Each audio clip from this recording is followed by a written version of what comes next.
ചന്ദ്രമതി രവിയേട്ടന്റെ സമ്മതം വാങ്ങിച്ചതിനു ശേഷം ശ്രീകാന്തിനെയും വൈഫിനെയും വീട്ടിലേക്ക് വിളിച്ചു വരുത്തുന്നുണ്ട്. രേവതി, നീ പെട്ടെന്ന് പാലും പഴവും എടുത്തോണ്ട് വാ. അങ്ങനെ ചന്ദ്രമതി രേവതിയോട് ആവശ്യപ്പെടുന്നുണ്ട്. ഈ പെണ്ണിനെ കണ്ടിട്ട് എന്നെ ഇറക്കി വിട്ടിട്ട് എന്റെ സ്ഥാനം കൈക്കലാക്കുമെന്നാ തോന്നുന്നേ. അങ്ങനെ ശ്രുതി അവളെ നോക്കി മനസ്സിൽ ചിന്തിക്കുവാണ്. അപ്പോഴേക്കും ചന്ദ്രമതി വന്ന്, ശ്രുതി, നീയും കൂടി അടുക്കളയിലോട്ട് ചെല്ല്, എന്നിട്ട് രേവതിയെ സഹായിക്ക് എന്ന് പറയുന്നുണ്ട്. അപ്പോഴേക്കും രേവതി പാലും പഴവും എടുത്തോണ്ട് അവിടേക്ക് എത്തുകയാണ്. ശ്രീകാന്ത്, ഈ പാല് കുടിച്ചതിനു ശേഷം ബാക്കി വർഷയ്ക്ക് കൊടുക്ക്. അങ്ങനെ ചന്ദ്രമതി പറഞ്ഞപ്പോ, അതെന്താ ആന്റി, വേറെ ഗ്ലാസ് പാൽ ഇവിടെ ഇരിപ്പില്ലേ എന്ന് ചോദിക്കുവാണ് വർഷ. ഇത് ആചാരമാണ് മോളെ, ഭർത്താവ് കുടിച്ചതിന്റെ ബാക്കി ഭാര്യ കുടിക്കണം, അതാണ് ചടങ്ങ് എന്ന് ചന്ദ്രമതി പറഞ്ഞു കൊടുക്കുന്നുണ്ട്. അതെന്താ ആന്റി, ഭാര്യ കുടിച്ചതിന്റെ ബാക്കി പാല് ഭർത്താവ് കുടിച്ചാ ആദ്യം ഞാൻ തന്നെ കുടിക്കും, എന്നിട്ട് ബാക്കി ശ്രീകാന്ത് കുടിച്ചാ മതി. ആ പാലിങ്ങിതാ എന്ന് പറഞ്ഞ് വർഷ ആ പാല് വാങ്ങി ആദ്യം കുടിക്കുവാണ്. ശേഷം ബാക്കി വന്നത് ശ്രീകാന്തിന് കൊടുക്കുന്നുണ്ട്. അതൊക്കെ ഇഷ്ടപ്പെടാതെ ആകെ വല്ലാതായി നിൽക്കുവാണ് ചന്ദ്രമതിയും ശ്രുതിയൊക്കെ. ഇനി ഈ പഴം കൂടി കഴിക്കണമെന്ന് ചന്ദ്രമതി ആവശ്യപ്പെട്ടപ്പോ, അയ്യോ ബനാന എനിക്ക് ഇഷ്ടമല്ല ആന്റി, ആപ്പിള് വല്ലതുണ്ടെങ്കിൽ താ എന്ന് ചോദിക്കുവാണ് വർഷ. ഇല്ല, ഇത് ഈ പഴം തന്നെ കഴിക്കണം, അതാണ് ചടങ്ങ്.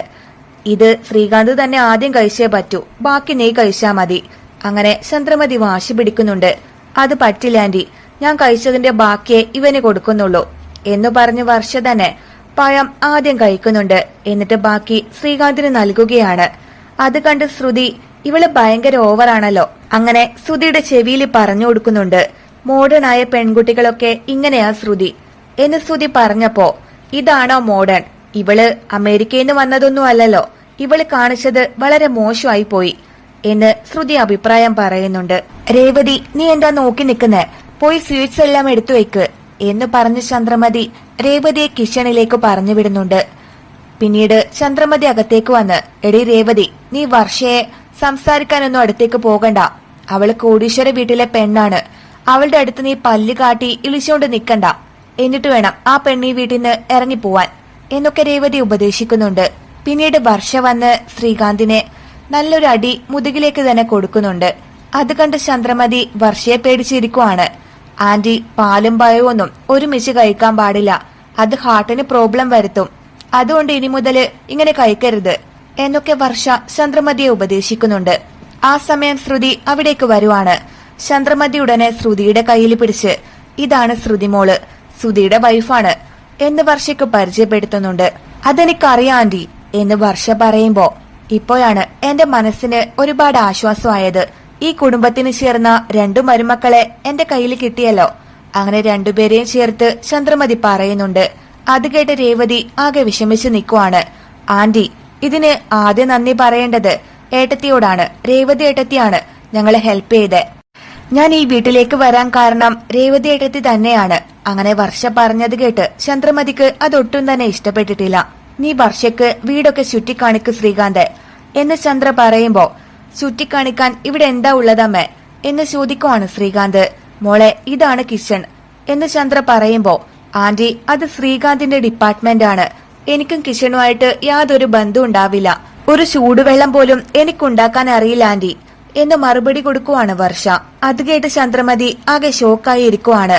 മൂത്ത മരുമകള് ശ്രുതിയാണ് മോളെ, എനിക്ക് ഏറ്റവും സ്പെഷ്യൽ അവള് തന്നെയാണ്, എനിക്ക് കുറച്ച് ഇഷ്ടം കൂടുതലുണ്ടെന്ന് കൂട്ടിക്കോ, ഇനി മുതൽ നീയും എനിക്ക് സ്പെഷ്യൽ ആയിരിക്കും. ശ്രുതി മലേഷ്യയില് വലിയ വീട്ടിലെ പെണ്ണ, അവളുടെ അച്ഛൻ അവിടെ വലിയ ബിസിനസ്മാൻ ആണ്, ഹോട്ടൽ ബിസിനസ്സാ ചെയ്യുന്നത്, കൂടാതെ വലിയ ഫിനാൻസ് കമ്പനിയൊക്കെ റൺ ചെയ്യുന്നുണ്ട് എന്നൊക്കെ ചന്ദ്ര പറഞ്ഞു കൊടുക്കുന്നുണ്ട്. ഇതെന്താ ഞാൻ പറയാത്ത കാര്യങ്ങളൊക്കെ ആന്റി ഇവൾക്ക് പറഞ്ഞു കൊടുക്കുന്നേ, എന്നേക്കാൾ വലിയ നുണച്ചി ഈ ആന്റി തന്നെയാണല്ലോ എന്ന് മനസ്സിൽ ആലോചിക്കുവാണ് ശ്രുതി. അത് മാത്രമല്ല വർഷമോളെ, മലേഷ്യയിൽ ഉയരം കൂടിയ ടിൻ ടവർ ശ്രുതിമോളുടേതാണ്. അങ്ങനെ ചന്ദ്രമതി വർഷയോട് കള്ളം പറയുന്നുണ്ട്. എന്ത് ആ ടവറോ? അതിന് 100 ഫ്ലോർസ് ഉണ്ട്, മലേഷ്യയിലെ ഇമ്പോർട്ടന്റ് ടൂറിസ്റ്റ് പ്ലേസ് കൂടിയാ അത് ഇവളുടേതാണെന്നോ? അതെ, അവിടുത്തെ ഇൻവെസ്റ്റ്മെന്റ് കമ്പനിയുടേതാണ്. ആ ബിൽഡിംഗ് ശ്രുതിയുടേതാണെന്നോ? എന്തിനാ ആന്റി കള്ളം പറയുന്നേ? ഇത് മലേഷ്യയിൽ പോയി ആന്റി പറഞ്ഞാലേ ആന്റിയെ പിടിച്ചവര് ജയിലിലടക്കും എന്ന് പറഞ്ഞ് വർഷ പൊട്ടിച്ചിരിക്കുവാണ്. അത് കേട്ട് വർഷയുടെ മുന്നില് ആകെ നാണം കെട്ട് നിൽക്കുവാണ് ചന്ദ്രമതിയും ശ്രുതിയൊക്കെ. വർഷ കളിയാക്കി ചിരിക്കുന്നത് കണ്ട് രേവതിയും അവളുടെ കൂടെ ചേർന്ന് ചിരിക്കുകയാണ്. ഇവള് രേവതിയെ പോലെയല്ല, ഭയങ്കരമായ ആളാണ്. ഇവളോട് കള്ളം പറയുമ്പോ കെയർഫുൾ ആയിരിക്കണം എന്നൊക്കെ ശ്രുതി മനസ്സിൽ പേടിച്ചുകൊണ്ട് പറയുവാണ്.